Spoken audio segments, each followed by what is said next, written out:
Before we begin the story, let us know where you're watching from by leaving a comment below. If you enjoy this video, don't forget to like and subscribe. Have a wonderful day. Enjoy the story, everyone. Sophia Evans's wedding dress looked like it had been stitched with silence, flawless, sparkling, yet heavy, not because of the fabric, but because of what it symbolized. This wasn't a wedding, it was a contract, sealed with a golden ring, and yet she smiled for the cameras like someone signing a ceasefire across the altar. James Harper held his usual posture. Cold, perfect, calculated. The most feared CEO in the global real estate industry wasn't there for love. They both knew exactly what they were doing. The Evans and Harper families had sealed their fate years earlier over fancy dinners, land deals, and stiff smiles for the social columns. The ceremony was nothing more than a showcase of the alliance between two empires. What came after? A shared penthouse, a coordinated public schedule, and an agreement. No intimacy, no interference in each other's lives, just enough to keep up appearances. In the first few months, Sophia kept herself busy. She worked overtime, won a lawsuit against a multinational corporation, received legal recognition awards. She made her name shine even brighter. More than anything, she wanted to prove to herself that she didn't need him to be someone. James, meanwhile, locked away in his glass tower, was surrounded by spreadsheets, meetings, and targets. His world was numeric, controlled, untouchable. To him, Sophia was a fixed variable, predictable, and for that reason alone, comfortable. But there was something neither of them ever said out loud. The other's presence stirred something, not hostility, but something quieter, a silent tension. Glances that lingered just a bit too long, absences that felt heavier than they should. At family dinners, they laughed in sync, just like they were taught. When they crossed paths in the hallway, they exchanged polite greetings. But some nights, the sound of Sophia's heels clicking on the marble floor threw James off completely, and some afternoons, she caught herself wondering what he'd think if he saw her with her hair tied up. No makeup, just her. They never slept together, not even in the most literal sense. Separate bedrooms, separate routines, separate lives. A civil partnership, a perfect facade, a hollow existence as polished as the floor beneath them. One day, Sophia came home from an exhausting court hearing, kicked off her shoes, and poured herself a glass of wine in the kitchen. James had just returned from a business trip and watched her from a distance. She stood with her back to him, shoulders relaxed, but there was a deep weariness in her posture. He said nothing, just walked past her and went upstairs. Sophia stayed where she was, staring at her reflection in the window, almost as if she were waiting for a reaction that never came. What they had was safe, predictable, and in a way, comfortable. But it was also deeply lonely. Their parents praised the couple's maturity. The media called it a model union between two powerhouses, but no one saw what really happened behind closed doors. The absence of touch, the silence at breakfast, the distance at bedtime, and yet something held them together, a kind of quiet respect. James never crossed Sophia's boundaries. Sophia never exposed James. They coexisted in peace, but also in pause. One evening, while flipping through a book she couldn't finish, Sophia heard footsteps outside the library. James entered without knocking, rare for him. He had a box of documents to review, but paused when he saw her there. Glasses on, wrapped in a blanket, she looked at him a second longer than she needed to. He cleared his throat, as if trying to justify his presence, but said nothing. He sat in a chair across the room and started reading, and there they stayed, two intimate strangers, breathing in the same space, sharing the same silence. That night, Sophia had a strange dream. She and James were lying on the grass in an open field, laughing at something she couldn't remember when she woke up, but she remembered the feeling clearly. For the first time, she felt light. The next day, however, everything went on as usual, until the charity gala invitation arrived. It was a traditional Harper family event. As always, they were expected to attend together. Photos, speeches, dancing, then each would return to their own world. Or at least that was the plan. But that night had something else in mind. The sky was torn by thick clouds, and the storm arrived without warning, as if to say, not everything can be planned. After the charity gala, Sophia was getting ready to drive back on her own when she was told the main road had been closed. Fallen trees, landslide risk. James, just as frustrated, received the same news. A security guard suggested they spend the night at the Harper's country house nearby. The driver hesitated, but they both knew insisting was pointless. The storm was more stubborn than either of them, and so, for the first time in months, they rode in the same car, side by side in the back seat, in silence. Only the sound of heavy rain filled the space between them. The country house was large but modest, nothing like the concrete and glass apartment they shared in the city. The wooden floors creaked underfoot, the curtains swayed with the wind, and the soft scent of eucalyptus drifted from the old wood stove, as if the place still held memories they had never made. There were no staff, no formalities, just the two of them, and silence again. But this silence felt different. Not uncomfortable, dense, alive. Shortly after midnight, the generator failed. The lights went out all at once, plunging the house into darkness. Sophia held her breath instinctively. James, across the room, lit a candle. The glow cast over his face made him look softer, almost human. She nodded in thanks and sat on the couch, pulling a blanket over her legs. He walked to the wine cellar and brought back 2 glasses, handed one to her. Their fingers touched for a moment, just a second, but it sparked something they'd both been pretending not to feel. "We're stuck here," he said with a hint of dry humor. "Stuck. Or forced to face what we've been avoiding every day?" Sophia replied, looking straight at him. The words hung in the air like smoke. James sat down on the other end of the couch, keeping a respectful distance. The wine loosened their shoulders. But it was the silence that spoke the loudest. Their eyes met more often, held longer, no rush. "Didn't picture you as someone who liked storms," she said after thunder rattled the window. "I don't. But maybe I'm starting to think they reveal more than they hide." It was the first thing he'd ever said that didn't sound rehearsed. Sophia looked at him, surprised, and something in her chest gave way. A wall, a lock, a fear. He looked back, this time longer, as if asking for something without words. Sophia noticed, and instead of backing away, she stayed. James moved closer, slowly, almost shyly. He reached out but didn't touch. He waited, and for the first time since the wedding, she chose not to resist. The kiss wasn't fiery. It was slow, intense, as if each movement asked for permission. His hands rested gently on her waist, their eyes closed with care. It felt like they both knew they were crossing a line, and once they did, nothing would be the same. The blanket slipped to the floor, the candles flickered, and the 2 bodies that had only coexisted until then now searched for each other, like trying to remember something long forgotten. Sophia felt his skin shiver under her touch. James lost the control he always carried, and for once, let himself be led. She guided. He followed. Time faded. She fell asleep right there, wrapped in his arms, as if it were the safest place in the world. For the first time, there was no distance between them, just warmth, breathing, presence.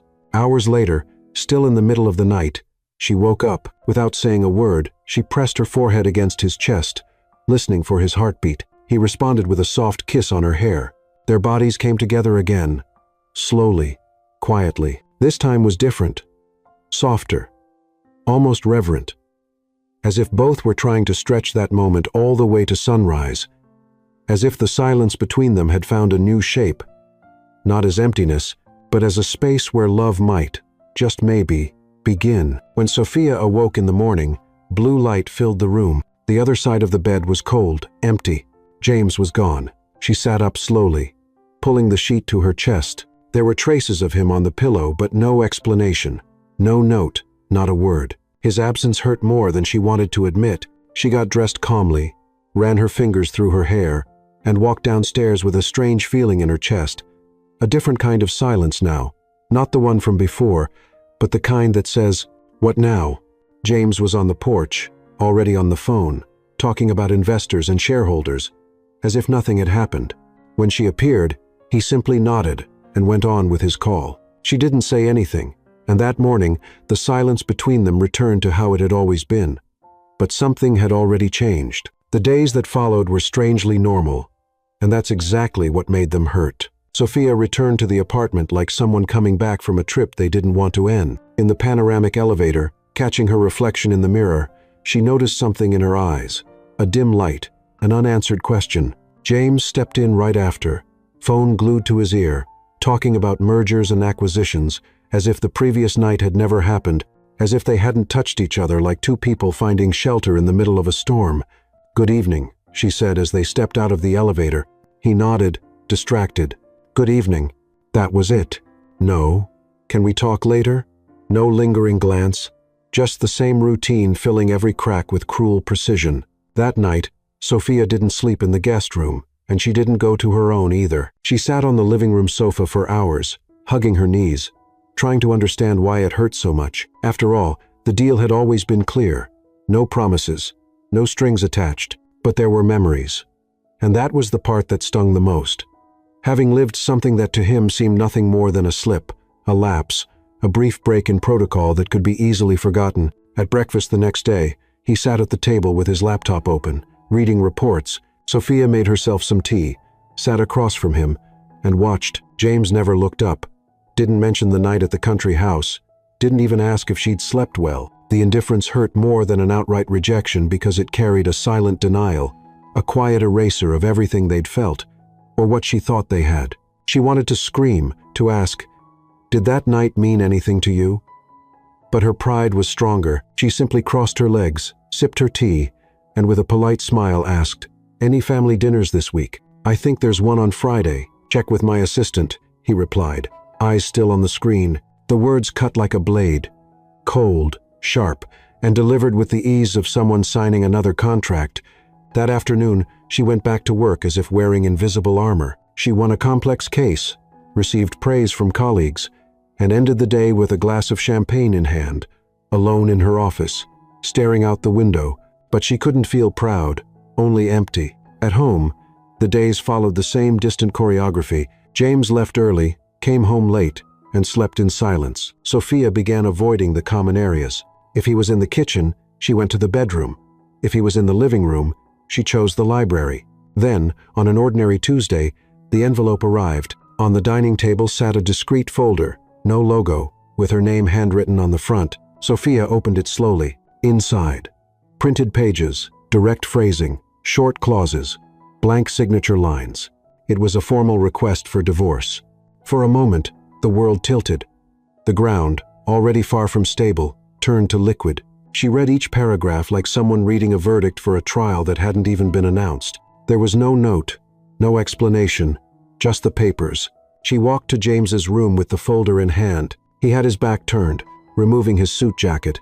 When he saw her standing at the door, he hesitated. "Is this serious?" she asked, raising the envelope. He looked at her with a guarded expression. "I thought this would be easier. After the confusion the other night." "Confusion? We got carried away, that's all. There's no need to make things complicated." His words were so cold they hardly seemed to come from him, or maybe they did, and just revealed a side of him she had preferred not to see. Sophia took a deep breath. Her eyes burned, but she held herself together. "You really think that's all it was?" James hesitated, ran a hand through his hair, avoided her gaze. "I thought that's what you wanted too." "No, it wasn't." And she left the room with the papers still in hand. That night, she didn't cry, didn't yell, just lay there awake, staring at the ceiling. The only question echoing in her mind was, how can something so real be erased so easily? The following days were filled with complete silence. She didn't bring it up, neither did he. They simply carried on like ghosts, sharing the same space. One night, coming home to find he wasn't there, she took the opportunity to pack some things and stay at her mother's for a while. She needed air, space, distance, but even in another house, his silence followed her. No messages, no questions, just a polite disappearance, like he had crossed her name off a list. The next week, she returned to the office, back to the life she knew, and decided to move on, even if she didn't know how.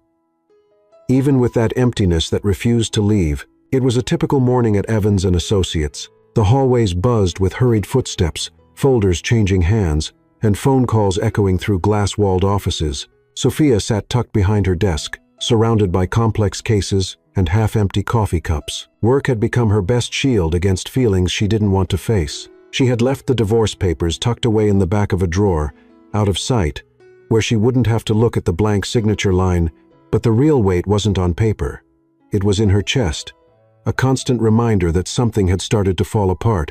When the receptionist knocked, Sophia barely looked up. "Who is it?" she asked, still typing. "The 10 o'clock a.m. client." He didn't give his name over the phone, just said it was personal, urgent. She frowned, sighed, and stood. When she opened the door, her heart faltered. James was standing there, dark suit, composed expression, as if there were no history between them, as if he were just another client waiting for legal advice. For a split second, Sophia's eyes wavered. The air felt too thick, but she quickly pulled herself together with the grace of someone who had learned how to build emotional armor. "Mr. Harper," she said, stepping aside. "Come in." He walked in silently, glancing around the room with a kind of disguised familiarity. It felt strange seeing him there, in a space that was entirely hers, a place he had never entered before. She motioned for him to sit. He did. They sat across from each other, separated by a desk and by everything left unsaid. "How can I help you?" she asked, her tone cold professional. James hesitated, swallowed hard, and for a moment the mask almost slipped, but he gathered himself. "I need assistance with a property negotiation. I prefer to speak with you directly." She raised an eyebrow, not bothering to hide the sarcasm. "Of course, we're excellent at negotiations." He took the jab silently. There was no irony in his gaze, just a deep exhaustion, a quiet longing he didn't dare name. Sophia grabbed a notepad and began writing, pretending it was just another case, but every word he spoke carried unspoken meaning. Every pause, every sigh, was a whole conversation being choked back. "The property is in Aspen. I'm considering selling it," he said, looking directly at her. "It's a country house. You might remember it." Her chest tightened. She remembered every corner, every flickering candle, every silent touch. The entire night came rushing back like a wave of warmth in the cold formality of the moment. "There's nothing that needs remembering," she replied flatly, not lifting her eyes. James leaned slightly forward in his chair. "I know I messed up." She stopped him with a raised hand, still focused on the paper. "That's legally irrelevant." He fell silent, not because he agreed, but because he didn't know how to break through her armor. For the first time, he looked small in front of her. The consultation continued for a few more minutes. Sophia asked questions. He answered, all business, all clean, all suffocating. But some things don't fit in legal protocols, like the way their eyes darted away too quickly, like the moment his fingers brushed the edge of the desk, as if searching for an invisible bridge to hers. When it ended, she closed the notepad, stood, and extended her hand. "Good luck with the sale, Mr. Harper." He stood as well, but didn't touch her. "Sophia." She looked up, steady. "Please. This is my workplace." James took a deep breath. His eyes were pleading. For what she wasn't sure, maybe an explanation, maybe a second chance, but she simply opened the door in silence. He left without another word, and she closed the door with a trembling hand. Alone in the office, Sophia leaned against the wood and slowly slid to the floor. The tears didn't come, but the emptiness did. A familiar emptiness. Only now, it was louder. Filled with the weight of what could have been, but never was. Just outside, James paused, pressed his forehead against the cold hallway wall, and then walked away. His steps heavy with the weight of his own regret. The days began to feel disconnected, as if Sophia were living in third person. She woke up, took a shower, went to the office, handled complex cases, smiled at her colleagues, but inside, everything felt suspended, like something was out of place. By late afternoon, as the office lights turned off one by one, she would still be there, seated at her desk, staring at spreadsheets she once mastered with ease. But her mind kept drifting, and more than that, her body felt different. The fatigue was heavier, almost physical. Morning nausea became frequent, first occasional, then unavoidable. The smell of coffee, once comforting, now made her stomach turn. Hunger came in strange waves, sometimes overwhelming, sometimes non-existent, and there was a constant feeling that something inside her had changed, something alive. On a Saturday, alone at home, she decided to organize the bathroom shelves and stumbled upon a pregnancy test tucked among first aid supplies. It was as if the box stared back at her. She stood there for several seconds, frozen, holding the unopened package, heart pounding. Impossible, she thought. But the memory of that night at the country house wouldn't leave her, nor would James's silence after, nor the absence of any protection on the night their bodies spoke louder than their words. She left the test on the bathroom sink and walked out, made tea, wandered through the living room, opened and closed the window 4 times. The test seemed to call her back, but she resisted for 2 more days. Only when the delay became obvious, and the signs undeniable did she gather the courage. She went into the bathroom, closed the door, sat down, and followed the instructions with trembling hands. 3 minutes, an eternity. She held her breath the whole time, staring at the floor, the wall, her fingernails, until she couldn't avoid it anymore. 2 lines. Clear, unmistakable, real. Sophia leaned against the cold, tiled wall, her breathing shallow, her mind spinning. The news hit her like a whisper and a scream all at once. She was pregnant. The silence in the house grew louder. She didn't cry, didn't smile, just sat there. Still. Feeling her heart race faster than normal, or maybe it was 2 hearts now. The memories of that night came rushing back like a silent film behind her eyes. His touch, the look before the kiss, the way he held her after, and then nothing. She didn't consider telling him right away. She knew James would handle the news like he handled everything, with calculations, planning, and a solution proposal. But what she carried now wasn't a contract clause. It was a human being. It was life. She spent the following week avoiding her own thoughts. She kept busy with everything. Schedules, meetings, tasks, checklists. But her body wouldn't let her forget. The nausea, the exhaustion, the perfume she used to love that now made her sick. The next Monday, she booked an ultrasound. Alone. She needed to be sure before any conversation. She wanted to see, to hear, to feel. The doctor smiled warmly as she turned on the machine. Sophia, lying down, eyes on the ceiling, expected anything except the sound that suddenly filled the room. A fast, strong, living thump. Thump, the baby's heartbeat. That was the moment a single tear fell. Not from fear, not from sadness, but from an overwhelming certainty she wasn't alone anymore, and for the first time in a long time, that felt good. At the end of the appointment, the doctor handed her a small printed image, a blurry shape to anyone else, but to Sophia, it was everything. She left the clinic with the picture tucked inside her planner, walked through the city without direction, as if the world needed to pause for a moment. When she sat on a bench next to a popcorn vendor, she made a decision. She wouldn't run from this. She would face it all, like she always had. That night, she wrote a single sentence in her journal. I didn't ask for this. I didn't plan it. But I accept it. Days later, she called James, set up a time, asked him to come to her office again, told him it was urgent. He showed up at the agreed hour, punctual as always, wearing a dark suit, a puzzled look on his face. But his eyes gave away something else, a hidden fear. Sophia received him standing by the window. Thanks for coming, she said. Straight to the point. He nodded. Is something wrong? She walked to her desk, reached into her bag, and pulled out the ultrasound photo. She handed it to him without saying a word. James looked at it, and within seconds, he understood. His body stiffened, his lips parted as if to say something, but nothing came out. I'm pregnant, she said, her voice steady, and before you say anything, let me be clear. I'm not asking for your opinion or your presence. I just thought you should know. James remained silent, holding the image like it was made of glass. I'm going through with this, with or without you, and before you try to talk me out of it, understand this is not negotiable. She waited, but he didn't move. Only after several long seconds did James lift his gaze, and for the first time since that night, there was something in his eyes she didn't recognize. It wasn't control or coldness. It was a desperate fear of losing everything again. The silence that followed the revelation wasn't the same as before. It wasn't the silence of indifference, of routine, or neglect. It was a dense silence, full of words yet to be spoken, of feelings both had carefully locked away until now. James held the ultrasound photo like it might vanish if he let go. His hand trembled, his eyes fixed on the paper. When he finally looked up again, he was vulnerable. For the first time in a very long time. I don't know what to say, he murmured. Sophia crossed her arms, steady. You don't have to say anything.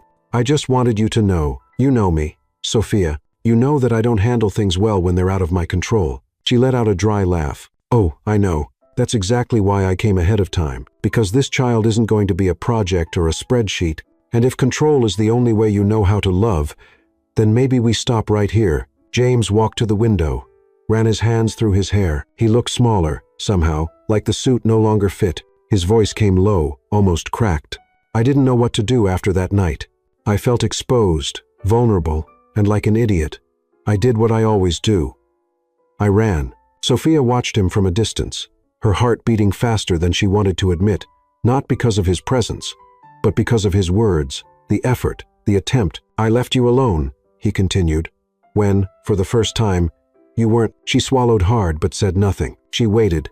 She wanted to hear it all. "I thought if I acted like nothing had happened, it would just fade away. It would be just one night. A mistake. But it wasn't a mistake, Sophia. Not for me." She stepped closer, slowly, still keeping some distance. "Then why did you send me those papers? Why did you treat me like I was just your assistant?" James looked at her with raw honesty, the kind that hurts and heals at the same time. "Because I was a coward. Because I thought that pushing you away would protect me. But the truth is, I've never felt closer to anyone than I did that night. And that terrified me more than any meeting with shareholders or court hearing ever could." She remained silent. His words struck too deeply. And at the same time, they started healing cracks. She didn't even know were still open. James took a step forward. "I don't want to run from this. Not from you. Not from what we had. And especially not from this child." He paused, took a breath. "I want to be there, as a father. And if you'll allow me, as a man too." Sophia looked away. Pride still echoed loudly inside her, but something stronger was rising. The desire not to carry this alone. "I don't know if I can trust you again. I know, and I'm not asking you to. Not yet. I just want a chance to try, to do it differently this time." She looked back at him, and for a moment, time stood still. Because there, in front of her, wasn't the CEO or the man behind her staged marriage. It was someone stripped of armor, ready to relearn everything. "This won't be easy," she said. "Nothing worth it ever is." Sophia sat down again, her body tired but her soul just a little lighter. "I'm moving forward with this pregnancy. With or without you. That hasn't changed, I know. And that's exactly why I want to be here. Not because I have to, but because I choose to." He moved closer, slowly, no rush, just like that candlelit night. He sat across from her, eyes meeting hers. "I don't know what will become from here, but I want to be part of it. For real, with presence, with mistakes if needed. But with truth." She took a deep breath, and this time, the tears came. Silent. Warm. Freeing. James reached out but didn't touch. "May I?" Sophia hesitated, then slowly let their fingers meet in the middle of the table. It was a light touch, but firm. A quiet bridge between everything they had been and everything they might still become. In that single gesture was his confession, not spoken in words, but shown through presence, not wrapped in promises, but in something much stronger. Choice. And for the first time since she discovered the pregnancy, Sophia didn't feel like she was just carrying a new life inside her. She felt like she was finally beginning her own. From that day on, James began to show up, not with flowers or rehearsed speeches, but with presence, with care, with respectful silence. At the first doctor's appointment after the confession, he arrived 10 minutes early, sat in the waiting room with his hands clasped, eyes fixed on the floor. When Sophia walked out of the exam room and saw him there, surprised, he simply said, "I thought maybe you'd like some company." She hesitated, then nodded, and they walked side by side. No touching, no conversation, but with something new lingering in the air. Intention. In the weeks that followed, small gestures started to appear, almost invisible. Sophia would come home to find fresh fruit on the counter, her favorites, sliced and packed, a note reminding her to take her vitamins stuck to the fridge, a bottle of water slipped into her work bag. Nothing grand, nothing intrusive, just signs that someone was paying attention. One evening, he showed up at her office with an envelope. She raised an eyebrow. "What's this?" "The divorce papers, torn up." Personally, she took the envelope, opened it. The documents were indeed inside, neatly shredded. No words were exchanged after that. But she looked at him a few seconds longer before returning to her desk. James began to attend some of her appointments. Not all of them. He never insisted. He just said, "I'll be there if you want me to be." And when she wanted, he was. No phone in hand, no interruptions. One afternoon, after an appointment, Sophia sat on the clinic steps to breathe. She was nauseated, tired, emotionally drained. He sat beside her and offered a mint. "Gum works for my stomach. Might work for yours." She took it and chuckled softly. "You've been pregnant before?" "No. But I Googled for 2 hours last night." She shook her head, unsure whether to laugh or cry. You're really trying, huh? I am, even if I stumble. That evening, he dropped her off and left without trying to come inside. She stood at the window, watching him walk away, and she missed him, not his absence, his presence, which now started to matter. At work, Sophia began noticing subtle messages on her phone, not declarations, just simple reminders. Did you eat today? Don't forget tomorrow's appointment. We still need to choose a color for the baby's room. She pretended not to care but saved every single one. Slowly, the initial fear gave way to something even riskier. Hope. On a random Saturday, James showed up with a crib catalog. He sat on her living room floor, spreading the pages across the carpet. Any of these match the situation? Sophia, lying on the couch, laughed. You mean the baby's room? No, us. This mess we're trying to make sense of. She sat beside him and pointed to a simple light wood model. This one, nothing too fancy, no royalty, just something calm. Perfect, he said, noting it like he was closing a deal. She gave him a sideways glance. You know you don't have to do all this, right? He looked up. I know, but I want to. And what came from that wasn't pressure, it was consistency. On a rainy Tuesday, she came home to find a dry coat hanging on the chair, warm tea on the table, and a pair of new socks folded beside a note. Noticed your feet were swelling. She didn't reply, but that night, alone, she cried. Not from sadness, but because she was finally allowing herself to feel. And it had been a long time since there was space for that. As the months passed, he started dropping her off at work, nothing more. A quiet good morning, a brief glance, and then the car would leave. But in the back seat, there was always something new. A bag of snacks, a baby name book, a new pillow. They still didn't sleep together, still didn't touch. But the bond between them grew like silent roots beneath the ground. Then, one weekend, he showed up with an unusual proposal. Want to cook for you? I don't know much, but I learned a recipe yesterday. I promise it's not poisonous. She eyed him suspiciously. You know I'm picky. I do, but maybe I'll impress you. That night, the kitchen became a stage for laughter, clumsy moves, and flour everywhere. Sophia found herself laughing for real, for the first time in months. James burned the dough, forgot the salt, but served everything with the ceremony of a 5-star chef. 5 for taste, 10 for effort, she teased. He grinned. Better than what my therapist used to give me. You went to therapy? Tried. Quit after the second session. Why? She started talking too much about my childhood. Sophia laughed, shaking her head. And that night, as she watched him clear the table and wash the dishes, something inside her settled. Maybe he didn't know how to love the way she had dreamed, but he was trying like no one ever had. What once was noise became presence, and what once was absence became a silence filled with meaning. James started showing up in places that didn't require announcement. He'd sit quietly in the corner of the room while Sophia finished a work call, watched without interrupting, like someone admiring a landscape they had grown to respect. She, in turn, no longer minded. Over time, his presence became natural, like a warm cup of tea forgotten on the edge of the desk.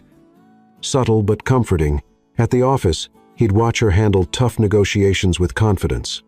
His eyes followed her gestures with a mix of pride and regret. Sometimes she noticed, sometimes she pretended not to, but every time, she felt it, and it was impossible not to. One afternoon, exhausted, she fell asleep with her feet up on the desk. When she woke up, there was a blanket over her shoulders, and the air conditioner had been turned off. No one mentioned it, but the next night, when she opened her bag, she found a pair of wool socks, still with the tag, and a note clipped to the fabric. Making sure you're comfortable has become my new obsession. She smiled to herself in the elevator. At home, they began sharing small tasks without ceremony. It became normal to see them folding baby clothes together, side by side on the couch, saying nothing. Sometimes James would read the packaging labels with exaggerated seriousness. This blanket is hypoallergenic, according to the label in 3 languages. Sophia would laugh. You're taking this more seriously than your financial reports. Reports don't cry in the middle of the night or pee on you, thankfully. Between one fold and the next, their hands would brush unintentionally, and unlike before, neither pulled away. It was a touch without urgency, without desire, but full of tenderness, of presence, of history. One morning, James showed up with a bag and a simple request. I want to build the crib today. Today, before I lose my nerve. They spent the day together, surrounded by screws, loose pieces, and a poorly translated manual. They argued 3 times about which part fit where. He pretended to know what he was doing. She mocked his overconfidence. In the end, they laughed a lot, and the crib, still crooked, got built. "It's staying like that," he said. "It is. Our baby will sleep tilted, but with style." Sophia looked at the crib, then at him, and something inside her warmed. That night, after an improvised dinner and half a movie, she saw him grabbing his coat to leave, but he hesitated at the door. "Do you want to stay?" she asked casually. He looked at her, surprised. "Are you sure?" She nodded. "Just stay, that's all." He dropped the coat over the chair and sat beside her on the couch. They stayed in silence for long minutes. No touch, no words, just 2 breaths slowly sinking. She rested her head on his shoulder. He didn't move, just let it happen. Later, when she went upstairs, she left the door slightly open, said nothing, but James understood. And that night, for the first time since the country house, she slept with him nearby, without fear, without pressure. In the days that followed, they remained like that, in silence. He left short notes. "Blood test today, or salt crackers are in the top cabinet." She answered with gestures. An extra cup of tea at dinner. A pillow fluffed up on the couch when he dozed off reading about fatherhood. It was in that silence that they understood each other best. One day, while opening the bathroom cabinet, James found a bottle of his cologne placed discreetly between Sophia's creams. Next to it, a freshly cleared spot on the shelf. An unspoken invitation, a space reserved. The following week, without saying a word, he left a change of clothes there. They didn't talk about it. They didn't have to. On a rainy morning, Sophia came downstairs and found James on the living room rug, quietly reading a children's book out loud, testing intonations, practicing stories. She stood in the doorway, watching.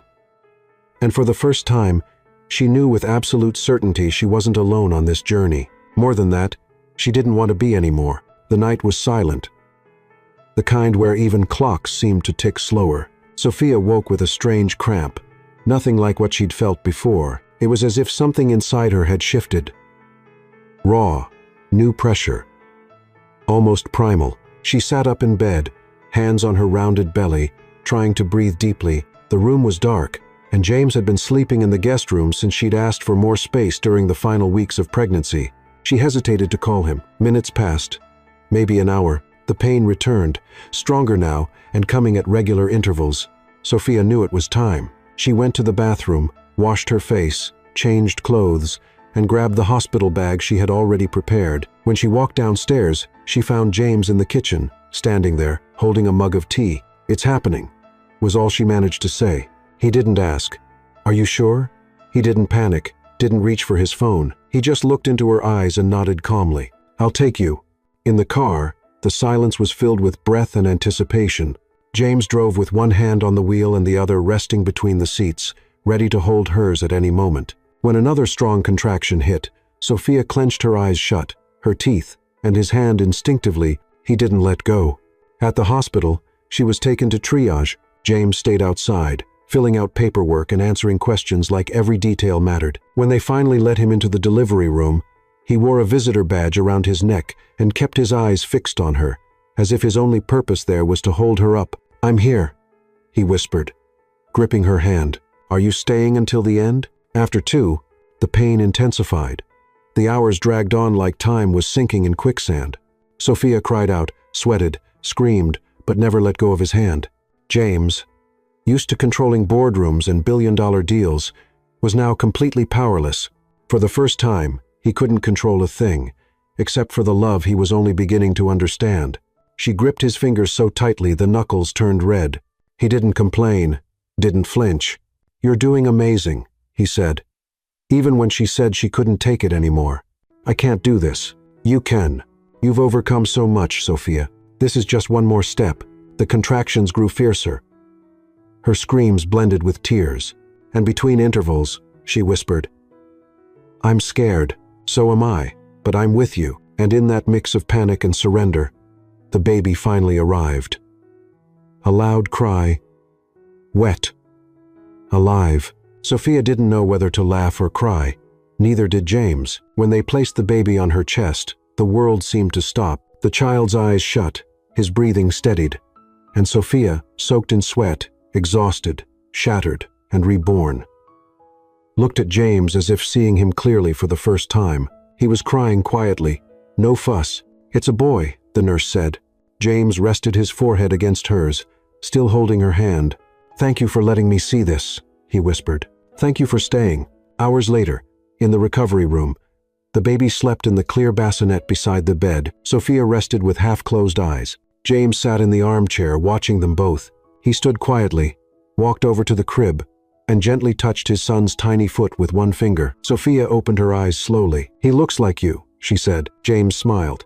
"I hope he gets his mother's heart." She didn't reply, just reached her hand out to him. He walked over, took it, and sat on the edge of the bed. "You were amazing," he said. "I just did what had to be done. I'm trying too." She looked at him, and for the first time saw a whole man, a man who was present, not perfect, but real. That night, no one got much sleep. Diapers, feedings, colic, but the chaos felt different. It was shared, human, real, and in the middle of it all, between the baby's cries and the exhaustion, James held his son and looked at Sophia. "You gave me more than a child." "What else?" "A new beginning." She smiled. And in that hospital room, no glamour, no grand promises, no perfect plans. Something was born that they had never known before. A family. The house wasn't the same anymore. Now, the dominant sound wasn't the echo of silence, but the scattered cries of a newborn. Midnight had taken on a new purpose. The rooms had found a new soul. And the days, new priorities. Nothing followed a set plan anymore. And for the first time, that felt right. Sophia, who used to measure her hours with surgical precision, now lost all sense of time between feedings, baths, and moments spent dozing off with the baby in her arms. James, used to scheduled meetings and quarterly projections, found himself learning the difference between daytime and nighttime diapers, and laughing at himself when he put one on backward. They still didn't officially share the same room, but they shared everything else. The tasks, the decisions, the sleepless nights, the fears, and without even noticing, growing affection. The baby, whom they had welcomed with awe and disbelief, quickly began to set the pace for both of them. James learned to prepare bottles like someone diffusing a time bomb. He got the measurements wrong the first few times, earned disapproving looks from Sophia, but kept at it. "You're getting good at this," she said one night as he calmed the baby with a lullaby. "Off-key but sweet. Think I'm becoming a multitasking man. You still need to learn how to rock the baby with one hand and answer emails with the other." "One day at a time," he replied with a tired smile. The days felt the same, yet each one was unique. Sophia began to see James differently, not with the old suspicion, but with curious eyes. He wasn't just the rigid executive she had met. Here was a man trying to learn how to be a father, a partner, maybe something more. When he made mistakes, he apologized. When he got it right, he didn't ask for praise. He just kept going, cleaned the house quietly, took the baby from her arms before she even asked, said, "Go rest. I've got him," even when he was exhausted himself. And it was in those small, consistent acts that love began to leave real marks. One morning, Sophia came downstairs and found James with the baby wrapped in a light blue blanket, sleeping in his arms while he sipped coffee with his free hand. "You got up with him at 3 o'clock a.m., then again at 5. Now we're officially awake. Why didn't you wake me?" "Because you needed sleep. You do everything." She walked over and gently ran her fingers through his hair, a gesture that came without a filter, without a wall. He closed his eyes for a moment, as if that touch meant more than any words. Lunches became improvised, sometimes takeout, sometimes leftovers reheated in a rush, but they ate together as often as they could, with the baby nestled in a cushioned nest at the center of the table, because he was the center of their universe. One afternoon, while folding tiny clothes on the couch, Sophia said, "Never thought starting a family would involve this much fabric, and so much laughter at the weirdest hours, and so much patience with diapers or your partner." Both. They laughed and didn't need to say anything else. Time passed, both quickly and slowly. Weeks turned into months. And one day, watching James teach the baby how to hold a colorful toy, Sophia felt something bloom inside. It wasn't just admiration or affection. It was love. Calm, mature, deep. That night, as he got ready to head to the guest room, she gently grabbed his hand. "Stay," she said, without looking at him directly. He froze, unsure he heard her right. Here. With you? She nodded, not out of obligation, just because it makes sense now. He dropped the pillow he was holding. And that night, the three of them slept in the same room. No big speeches, no ceremony. Just there. Together. It was also in this new rhythm that James began doing things that seemed small but carried immense weight, like leaving a note on the fridge, "You're stronger than you think, and more beautiful than you know," or preparing a simple dinner with candles on the counter and saying, "Tomorrow marks 3 months since we met the most beautiful smile in the world," or simply reaching for her hand in the middle of the night when the baby cried and whispering, "We're in this together." And in that world of diapers, bottles, dark circles, and beautiful chaos, a new kind of love was born, different from the one she once dreamed of, but maybe exactly the one she needed, a love with no illusions, no grand declarations, but full of presence and full of truth. The day began gray, with a light drizzle tracing patterns down the living room windows. The baby was asleep in his makeshift nest on the rug, and Sophia, wrapped in a blanket, read through a legal report with only half of her focus. The other half was on James, who walked in from the kitchen carrying 2 cups of tea, one already sweetened just the way she liked it, no need to ask. He already knew. "Think you'll be able to finish that report today?" he asked, handing her the cup. "Only if he sleeps for another 2 straight hours, which is about as likely as me winning the lottery. Then maybe buy a ticket." They smiled.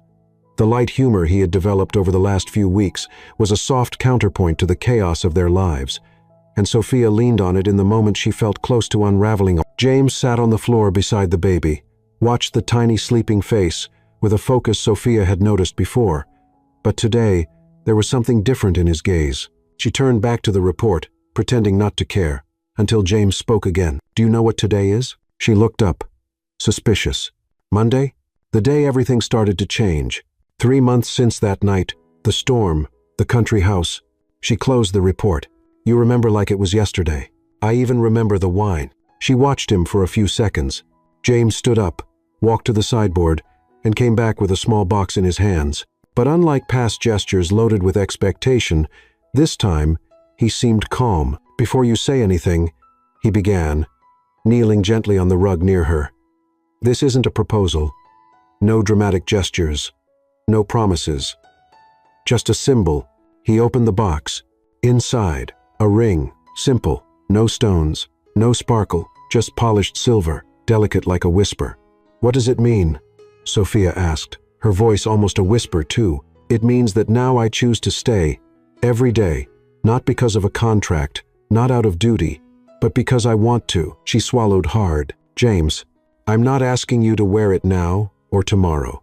I just wanted you to know the man who handed you that divorce paper doesn't exist anymore." She took the box carefully, ran her fingers over the thin band, and something inside her shifted. It wasn't a rush of emotion. It was a quiet peace beginning to bloom. "It's beautiful," she said, as if she needed time to absorb it. "I wanted it to be simple. Because what we have doesn't need to be flashy. It just needs to be real." She looked at him, and she saw the same man who had stood beside her in the delivery room, who slept in uncomfortable chairs, who held her hand without needing to, who knew when to be silent, who stayed. The baby stirred on the rug, let out a soft murmur, and drifted back to sleep. James muted the television with the remote beside him, another small, almost invisible gesture, but full of meaning. Sophia closed the box and placed it on top of the book on the coffee table. She looked at him for a moment. They just stared at each other. "I still don't know what's going to happen with us," she said. "Neither do I, but I want to find out. With you." She smiled, a quiet but sincere smile. "Are you still sleeping in the guest room? Unless the invitation expired, it's still valid." He stood, gently lifted the baby, as if holding an entire world, and carried him to the crib in the next room. Sophia followed him with her eyes. When he returned, he sat beside her on the couch, effortlessly. "Can I ask you something?" she said. "Of course. Why now?" James leaned forward, resting his elbows on his knees, thoughtful. "Because I finally understood that love isn't what we feel. It's what we choose to do with what we feel. And I chose not to walk away." She rested her head on his shoulder.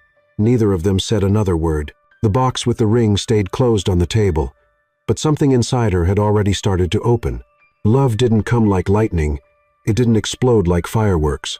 There was no soundtrack, No vows whispered under the moonlight. It came quietly, with timid, silent steps, almost invisible. But by the time Sophia noticed it, it was already there, filling spaces that used to be hers alone. It showed up in a note tucked into her planner, written in James's almost unreadable handwriting. "Good luck at the hearing. But you never needed luck. Just space." Or in an improvised dinner after an exhausting day, undercooked pasta and store-bought sauce, served by candlelight left over from the last blackout. There was no obvious romance, but there was intention, presence, and that was enough. It also showed up when she caught him watching her with their baby in her arms, a long, silent gaze, as if trying to memorize that moment forever.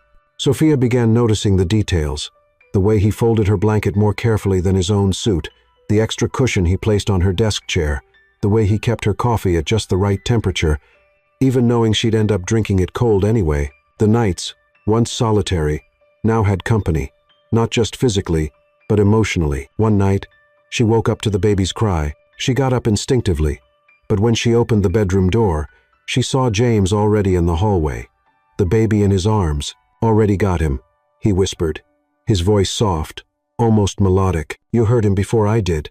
I think I've developed sensitive sleep." She leaned against the doorway, watching them under the dim light. The baby slowly drifted back to sleep on his chest, and in that image, Sophia felt something new: safety. One evening, while driving home from a pediatric appointment, the car stopped at a red light.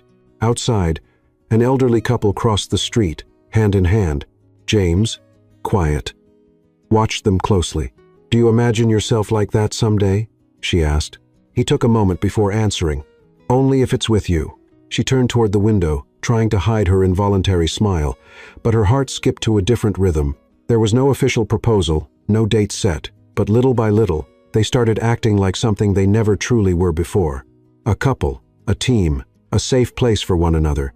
The following Sunday, while the baby slept in his stroller, they went grocery shopping together. Sophia laughed at how seriously James compared diaper brands, studying prices and materials like he was evaluating stocks on the market. "You treat diapers like high-risk assets, aren't they, in some cases?" It was these small rituals, shopping lists, baby baths, park walks that slowly wove together the fabric of a real love, one without fantasies.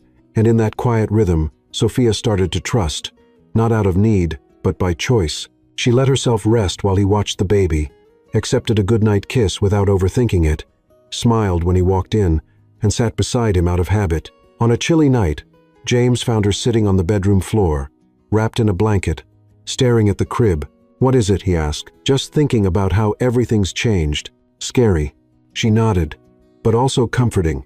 He sat down next to her, pulled the blanket around them both, and rested his head against hers. Sometimes, what scares us most is exactly what we need. She closed her eyes and stayed there, feeling it. Later that day, she opened the drawer of her desk where she had kept the ring. She took out the small box, looked at it, ran her fingers over the smooth band, and slowly, without rush, she slipped it onto her finger, not as someone saying yes, but as someone saying, "I'm still here." And in that quiet, unassuming gesture was the answer James hadn't asked for but understood immediately. She found him in the kitchen, preparing a bottle for the baby. He saw the ring on her hand, said nothing, just smiled. And that smile was everything. Because a love that grows slowly doesn't need to be declared. It only needs to be felt, lived, respected. Time passed the way it does when life finally finds its rhythm. Not fast, not slow, just right. The baby grew up, surrounded by hands that had learned how to care. Even without knowing how at the start, James now changed diapers faster than he managed spreadsheets. Sophia knew every lullaby their son loved and a few she'd made up herself. The house, once cold and overly tidy, now had toys scattered across the floor, baby clothes hanging on chairbacks, and spontaneous laughter echoing from room to room. It was beautiful chaos, real, and above all, shared. One ordinary afternoon, Sophia was rummaging through an old drawer in her office. She was looking for a document, but found something else instead. The folder with the divorce papers, still there, untouched. Blank signatures. The silence they carried was still powerful, but it no longer hurt. She looked at the papers for a while. She didn't rip them up, didn't burn them, She simply closed the folder and placed it back in the drawer. Not as someone who's running from something, but as someone who knows they no longer need protection.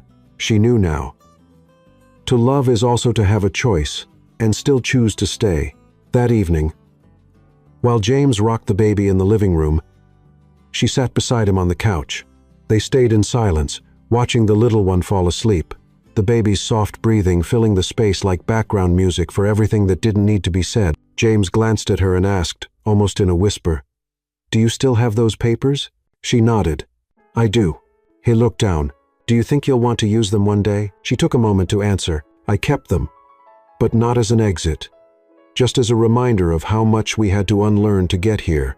James took a deep breath and held her hand. "I used to think staying meant being trapped, and now," he looked down at the baby in his arms, "now I understand that staying is a choice, and nothing feels freer than that." That night, before bed, Sophia removed the ring from her finger, not out of regret, but as a ritual.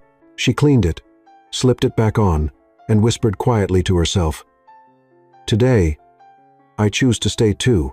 The days continued with their ups and downs, unexpected fevers, sleepless nights, sore arms, tears for no reason, but also with coffee shared in silence, hugs at strange hours, kisses offered as thank yous, and hands that found each other in the dark. One Sunday, James brought home a framed photo, nothing fancy, just the three of them in the park, the baby smiling in Sophia's arms, James beside them with a peaceful look in his eyes. He handed it to her with a quiet smile. "I thought we needed a real picture, no posing." She hung the photo in the living room, and every time she passed by it, something warm stirred in her chest. Nothing more was needed. And on one of those quiet nights, after a feeding, a diaper change, and a long warm bath, they both sat on the edge of the crib and watched their son sleep. They didn't speak, just laced their fingers together. The silence between them now was light, breathable, chosen, and in that image, fingers intertwined, peaceful eyes, a baby sleeping softly. There was everything that could never be contained in promises or contracts, because true love doesn't shout, it stays. And it doesn't end with happily ever after. It ends with, "We're here, together, by choice."